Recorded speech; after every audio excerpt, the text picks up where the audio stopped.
If you're thinking about quitting real estate, this is the last video you need to watch. According to recent data from Realtor.com, 10.8% of all sellers nationwide were real estate investors. That is the highest percentage that it has been since 2001. It's worth noting more folks are still buying than selling, but that buy to sell gap is the smallest it's been since like 2019. Redfin estimates that investors slowed down their buying by 6%. Multiple surveys show investor sentiment or outlook on the decline. It was about like a 67%. I'm going to keep buying. It's down below the mid-50s now. If you're struggling right now, you're not alone. There are tons of people choosing to get out of the real estate market right now. And if that's you, no shame. Hey, listen, I quit. If you're thinking about closing up shop, the first thing we have to decide is this permanent or is it temporary? If it's permanent, you're like, hey, I have been burned. I have zero interest in ever buying deals again in my market. You probably are better off just kind of closing up shop. Shut everything down, cancel all of your subscriptions, and go do something that fires you up or makes you happy. I like turtles. If what you're experiencing are more temporary setbacks, like, man, I got my butt kicked on that project. Like my first flip ever. I paid somebody else $7,500 to buy it from me. I literally sold my first flip to a Homevestors Caveman We Buy Ugly Houses franchisee because nobody wanted it retail. Or maybe you're waiting for some projects to sell to kind of recapitalize and start over. If you have spent dollars and cents on things like marketing and branding, I'm going to strongly advise that you keep things open, even if that does mean you're reducing some costs. Let me explain what I mean. My heart to yours, what I'm seeing right now is the average seller in my CRM is taking about 8 months to convert. From the time the lead comes in until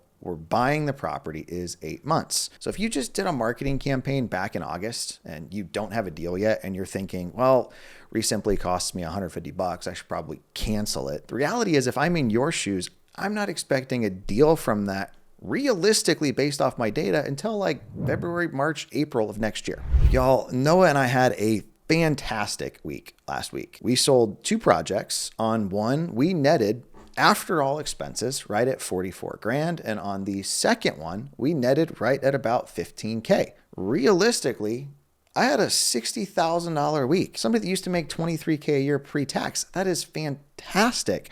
But that doesn't tell the whole story. One of those deals came off of a marketing campaign that I did in February of this year. So about 8 months ago, which I did a full case study on that. You can go back and watch the previous video. The second one that closed came off of a marketing campaign that I did in February of 2024. So what is that? 20 months before we got that deal. At the end of this video, I'm going to walk you guys through that $15,000 deal, all the lessons and stuff from it. But before I start telling you about lessons from real estate, let's first answer the question, are we going to keep even doing this or not?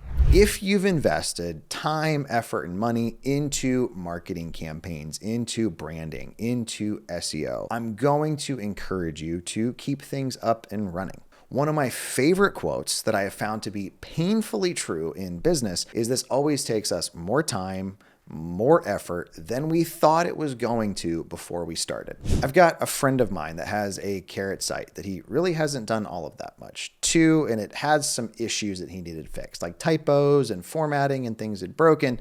But guess what? It ranks for SEO and it got him multiple deals last month without him physically doing much. So just by leaving that website up and active, he generated projects he's turning substantial profits out of that he would have missed out on if he'd just thrown in the towel or closed the thing. If I just decided I was done with Sold Fast, I've done a ton of work on our SEO. I would be an idiot to just take the site offline to save my carrot costs because I'm getting leads in great markets that I know people in that I can easily monetize. I hear from investors all the time about deals panning out off of leads that had been in system for months or even multiple years. In fact, if you're watching this video and you're one of those people, just throw one of those stories in the comments to encourage somebody that's maybe struggling.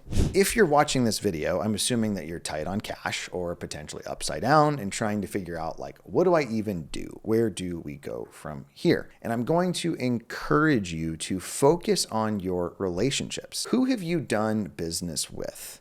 It is stupidly cheaper. It is free for you at this point to do repeat business with people you've already worked with versus going out and trying to find somebody new. If you need a deal right now, you should look at everybody you've bought a property from, pick up the phone and call them today. Do they have anything else? And who do they know that might be like them, that might need your services? It's possible to make money in real estate in a way that's blameless. It's also possible to go out there and be an absolute monster, and there's varying shades of gray there. I'm not here to judge you, but you know in your heart of hearts, like, can you ask God to legitimately bless what you've been doing? Or have you just been lying to people? Have you been misrepresenting? Have you been using verbal gymnastics? Have you been cutting corners? If so, it's really hard to expect that to flourish and do well. Transparently, early on in my career, I struggled because I grew up lower middle class. I didn't feel like I should have excess money. It just wasn't something I was used to. So anytime my business made money, I found dumb ways to get rid of it. And it was this thing I had to get over of, like, it is okay for me to be successful. It is okay for me to want to build something big. And that was something I had to figure out. There's that old expression, like, God helps those who help themselves, which I don't think is actually biblical. But one of the things that I like about business is if I want to do big things, if I want God to provide for me in really cool big ways, I have to have an avenue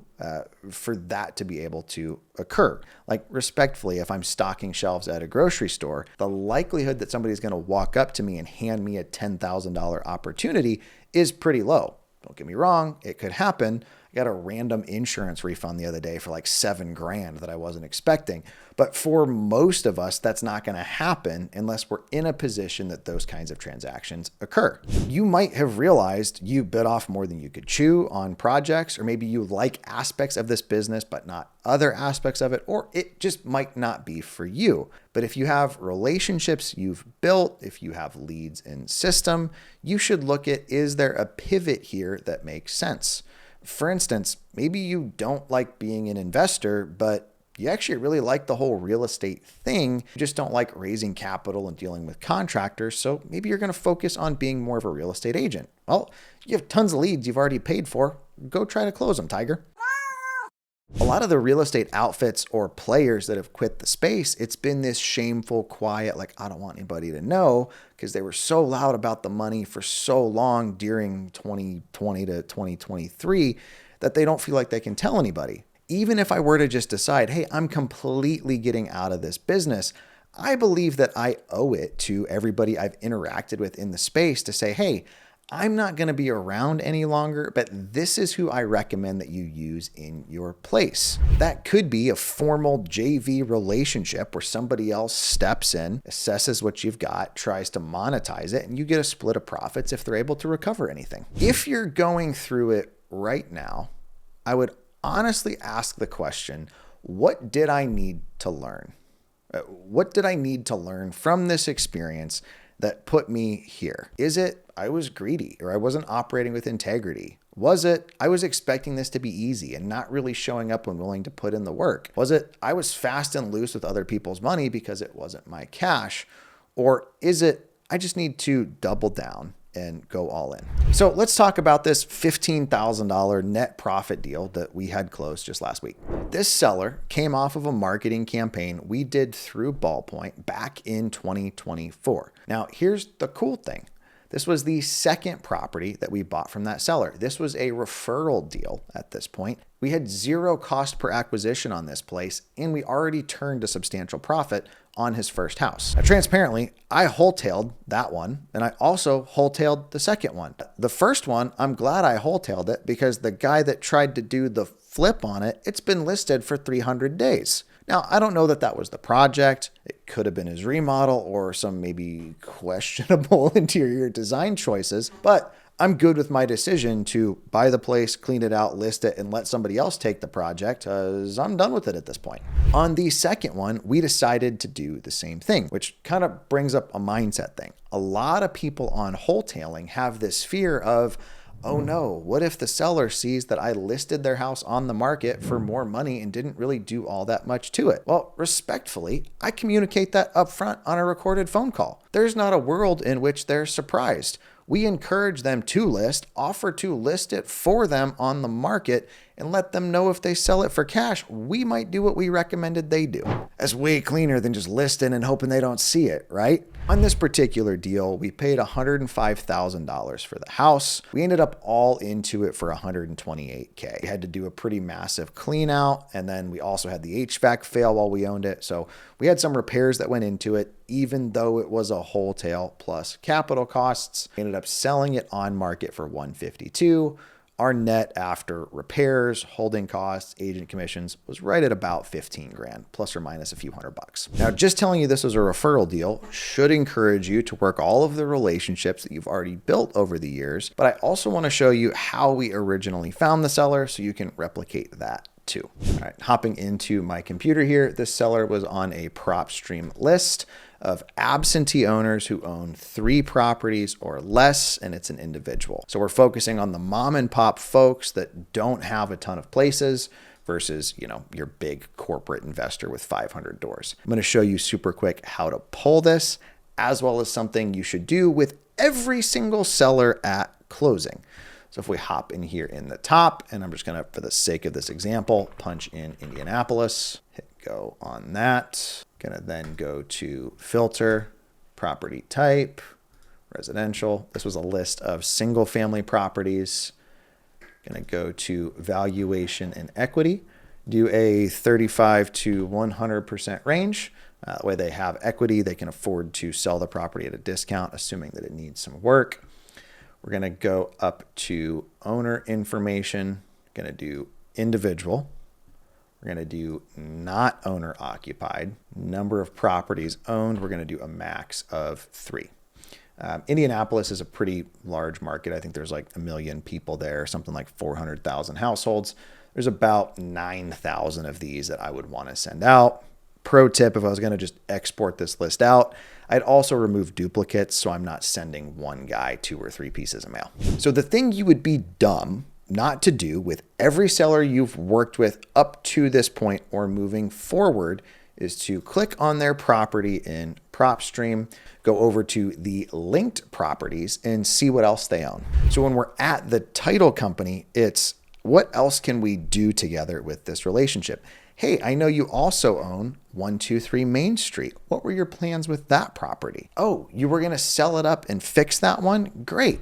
I'm also a licensed agent. Would you like me to help you with that and list it? We've now got paid on that same transaction multiple times. We shot this particular seller a custom ballpoint postcard, was designed for our brand, sold fast, and featured handwriting on it. You can do that too. Literally go to ballpoint, go to products, postcards, custom postcard is what you're looking for. We've got a designer in-house. We can do this for you. If you're handy yourself with Canva, you can literally upload your design file.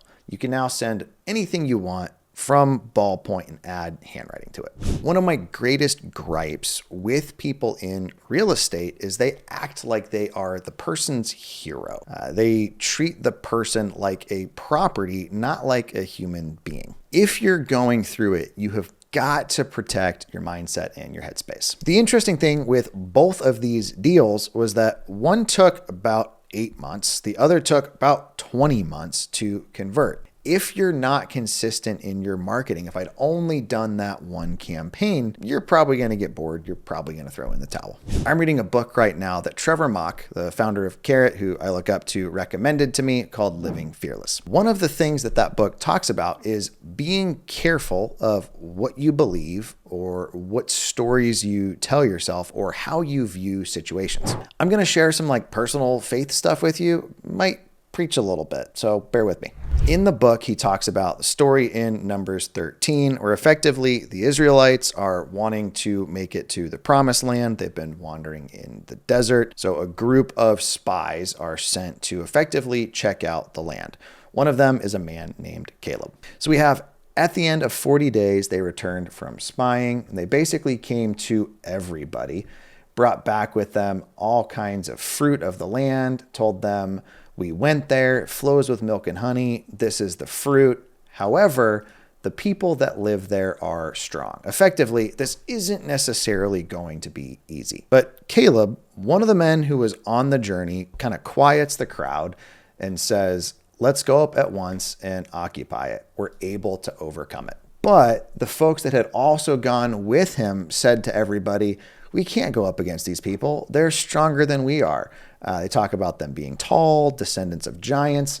They literally even say, they're people of great height. We seemed to ourselves like grasshoppers, and so we seemed to them. My takeaway on this was their mindset is, we're like grasshoppers. Caleb, who saw the exact same thing, was like, nah, we've got this. My prayer for those of you guys watching this, whether you stay in real estate or decide to get out, is that you really take kind of that heart of Caleb with you, being able to see the opportunity, the obstacle in front of you, and choosing to be somebody that overcomes it. I was sitting at my desk today doing one of the least sexy parts of real estate investing, and that is working my leads. I was doing a CRM audit, making sure our folks hadn't dropped the ball on anything, and I found a perfect Caleb example. Seller called in, was a man who owned a home with a woman whom he'd gotten divorced with. They're both still on title.